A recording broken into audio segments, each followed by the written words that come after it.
for that violation, for that fine. But the chance that same truck will come back, as the Chief just said, is not likely. I mean, these are all...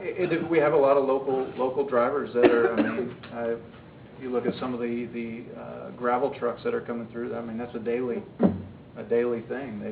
They stay in this area, they work out at the intermodal or any other industry that's coming to town. So, I mean, you're over the road, the chances are probably not, but your local drivers and that, or local companies, you're going to see those on a daily basis. So in your experience from the classes you took, and I'm sure you've heard of other departments and their revenue projections, what do you hear is the expected revenue generation from keeping the city safe? I cannot put a number on it, honestly, without actually having the program actually implemented yet to get a basis, because our city size is different than everyone else, and the amount of time we allot to it is going to be different than other departments in other cities. I mean, there's just no way for me to put an actual number on that right now. I can tell you through my normal traffic stops that my citation ratio is probably about 40 to 50%. So of how many, per stop, how many violations I actually write. I don't write every single person a citation. And the same with doing inspections. I treat truck drivers same respect I treat any other motorists on the roadway. Not everyone deserves a ticket, although they have a violation. It's going to be a case-by-case issue, and I would imagine that my ratio would probably be about the same. I try to stay pretty consistent.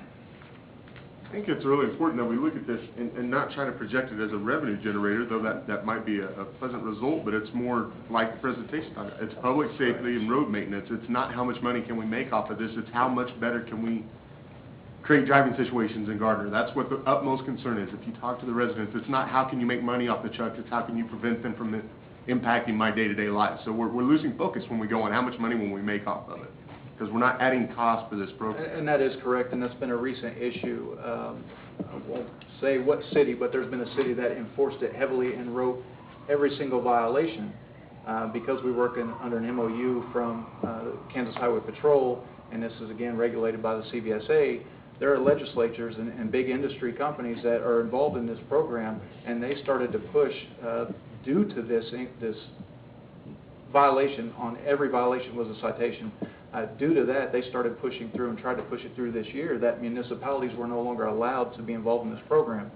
So we really need to watch how, we need to keep it toward a safety aspect, because that's what the program is intended for. When you push the revenue too far and you start being that strict and write every single violation you find, it's going to make it hard for us, because the lobbyists up top are going to push for the municipalities to be taken out of the equation, and then we're dead in the water.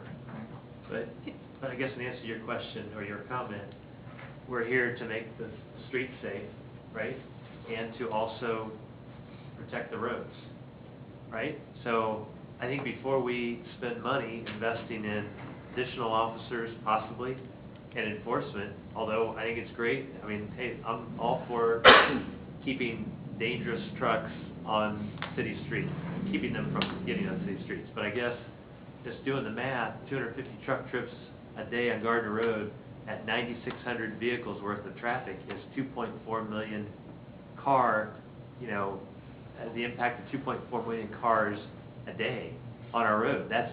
So where is the business case for enforcing this and even really putting the ordinance in place if we don't do the minimum to keep the trucks from damaging the roads to begin with? Some would suggest that the testing is a minimum threshold to deter that traffic. They would say, hey, Gardner's a spot you're going to get checked, so we're going to lower that. No, I just offered that as maybe the enforcement rate will disseminate through the trucking community and they won't come here. That's great, but I think you have to still put signs and say that these roads are off limits.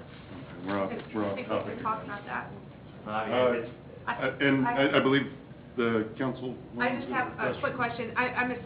Can you tell me what the difference between a civil fine and a court? I'm assuming CT is court-induced fine. What is the difference between those two? There are certain violations, and it boils down to the out-of-service violations, and that's where the CVSA program gets their money from.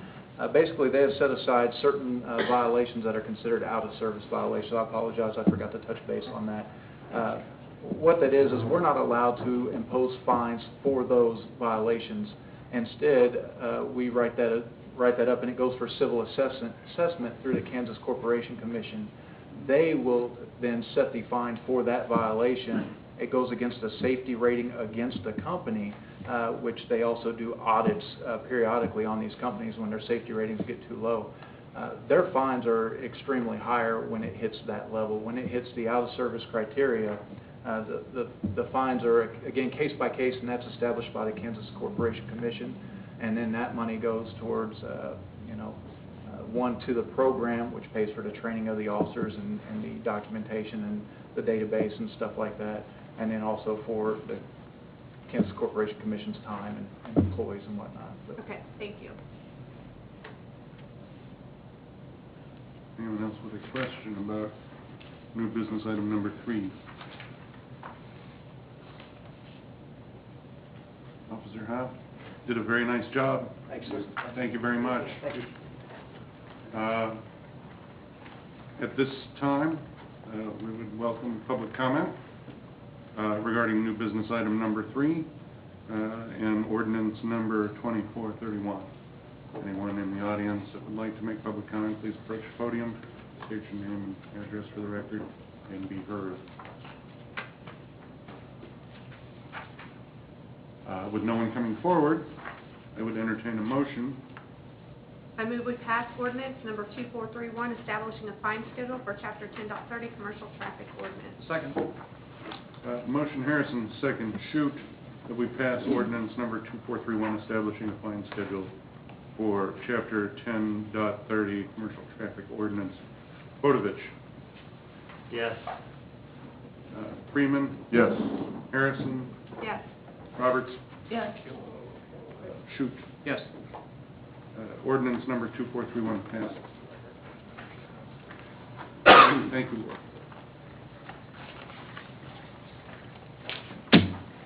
Okay. New business item number 4. Consider authorizing the city administrator to execute a contract with Securitas Incorporated for school crossing guard services. Captain Moore. Good evening. Mayor and Council. As discussed earlier, as you can tell from the budget, this is one of the topics that was discussed in the process of the budget this year with the upcoming and pending starting the school year. We wanted to get this before you to take a look at. On the crossing guard positions, currently right now is funded and managed through the police department. Right now there are 4 positions that we've been manning for since we started the crossing guard program. With the opening of the new school, it's going to add an additional 2 positions. Right now, with the 4 positions we have, we actually only have 3 crossing guards because one was vacated in December during the Christmas break. Since then, we've not, even after advertising and trying to get somebody else hired, we couldn't. So we've been manning that with an officer. Okay. There again, this is one of those positions we take out of service because of the liability concerns. If they vacate that position or that post to go on an emergency call, then the children are at risk. So that is if the other crossing guards don't call in sick that day. If they call in sick that day, we have to pull another one, and so on and so on. And there have been times where we've been down to 2 officers covering the shift while we're covering crossing guard positions. So initial conversation with the city administrator was to look at the option of outsourcing this to take care of it.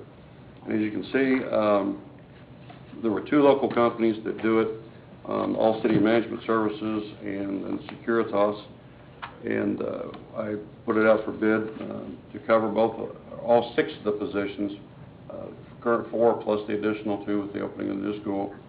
And I believe it was last council meeting or work session, the city engineer talked about the crosswalk for the new school going in down on Center Street to accommodate the children crossing to go in over there as well.